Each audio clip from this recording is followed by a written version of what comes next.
Hello, নমস্কার, আসসালামু আলাইকুম। হিয়ার রান্নাঘরে আপনাদের সকলকে স্বাগত জানাই। আজকে আমি আপনাদের সঙ্গে শেয়ার করছি একটা সুপার টেস্টি হালুয়ার রেসিপি। আর যার জন্য লাগছে মুগ ডাল। এটাকে খুব ভালোভাবে ধুয়ে পরিষ্কার করে নিতে হবে। এখন এটা সাইডে রেখে দিই। আর লাগছে তেজপাতা, এলাচ আর দারচিনি। এলাচ এখানে আমার কাছে ছিল না। আমি কৌটো খুলে দেখছি একটা মাত্রই পড়ে আছে। তো আমরা তো হোম মেকার, সব করতে পারি। সেই একটাই নিয়ে নিয়েছি। আপনারা এখানে আর ২-৩টে এলাচ নিয়ে নেবেন। লাগছে খানিকটা কাজু, লাগছে চিনি, লাগছে দুধ। আমি এখানে দেখানোর জন্য অল্প খানিকটা দুধ নিয়েছি। কতটা দুধ লাগছে পরিমাণ আমি সেটা ডেসক্রিপশনে দিয়ে দেব। লাগছে খানিকটা ঘি। আমি মুগ ডালটা ভালো করে ধুয়ে পরিষ্কার করে নিয়েছি। এখন এটাকে শুকনো খোলায় খুব ভালোভাবে ভেজে নিতে হবে।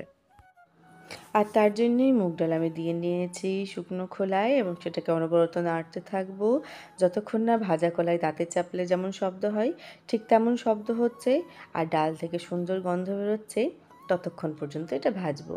এখন খুব ভালোভাবে আমার ভেজে নেওয়া হয়ে গেছে। আমি এটাকে একটা বোলে ট্রান্সফার করে নিয়ে ঠান্ডাও করে নিয়েছি ঠিকঠাকভাবে। এবার এটাকে মিক্সির বাটিতে দিয়ে আমি গুঁড়ো করে নেব। যেহেতু আমার একটাই এলাচ ছিল তাই আমি সেটাও দিয়ে নিয়েছি, দিয়ে গুঁড়ো করে নিয়েছি।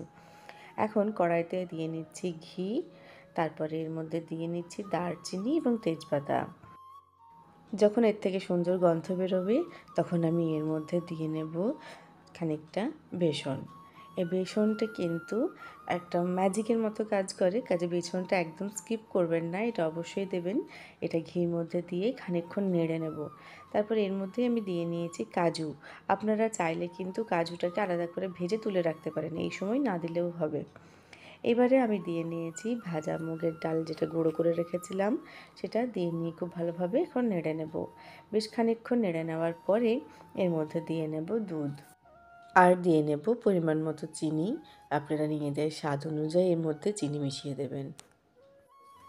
দুধ দেওয়ার পরে কিন্তু এটাকে খুব ভালোভাবে নাড়তে থাকতে হবে। খুব ভালোভাবে নাড়া না হলে হালুয়ার মধ্যে দলা পাকিয়ে যাবে আর তাতে কিন্তু হালুয়া খেতে একদম ভালো হবে না। কাজে খুব সাবধানে দুধ দিয়ে এটাকে অনবরত নাড়তে থাকবেন। আবার তলায় লেগে যাওয়ারও একটা সম্ভাবনা থাকে, যে কারণে খুব কেয়ারফুলি এটাকে করে নিতে হবে। আমি এখানে অল্প করে দুধ দিয়েছি আর হালুয়াটা তৈরি করে নিয়েছি। আপনারা চাইলে প্রথমেই একটু বেশি পরিমাণে দুধ দিয়ে নিতে পারেন, যেটা আপনাদের সুবিধা হবে আপনারা সেই মতো করে এটা করে নেবেন। এখন আমি উপর থেকে ছড়িয়ে দিচ্ছি খানিকটা ঘি, তারপর খুব ভালোভাবে হালুয়ার সঙ্গে মিশিয়ে নিচ্ছি। আপনারা চাইলে প্রথমেই ঘি একটু বেশি পরিমাণে দিয়ে নিতে পারেন। আমি যতটা সম্ভব কম ঘি ব্যবহার করব বলেই এখানে দিইনি। এইবারে আমি এর মধ্যে দিয়ে নিচ্ছি খানিকটা ফুড কালার, যেটাকে আমি দুধের সঙ্গে মিশিয়ে নিয়েছিলাম। তারপরে এটাকে হালুয়ার সঙ্গে দিয়ে মিশিয়ে নিয়েছি। আপনারা চাইলে এটাকে স্কিপ করতে পারেন। এখন আমি একটা প্যানে দিয়ে নিচ্ছি খানিকটা ঘি আর তার মধ্যে দিয়ে নিচ্ছি খানিকটা কাজু, কিশমিশ এবং নারকেল, যেটাকে একটু ভালোভাবে ভেজে নেব। তারপরে এই ভাজা হয়ে গেলে নারকেল আর এই বাদাম আমি হালুয়ার সঙ্গে মিশিয়ে দেব। নারকেল যদি বাড়িতে না থাকে তাহলে এটাকে স্কিপ করবেন, তবে দিলে হালুয়া খাওয়ার সময় যখন দাঁতে নারকেল পড়ে তখন কিন্তু খুব ভালো লাগে।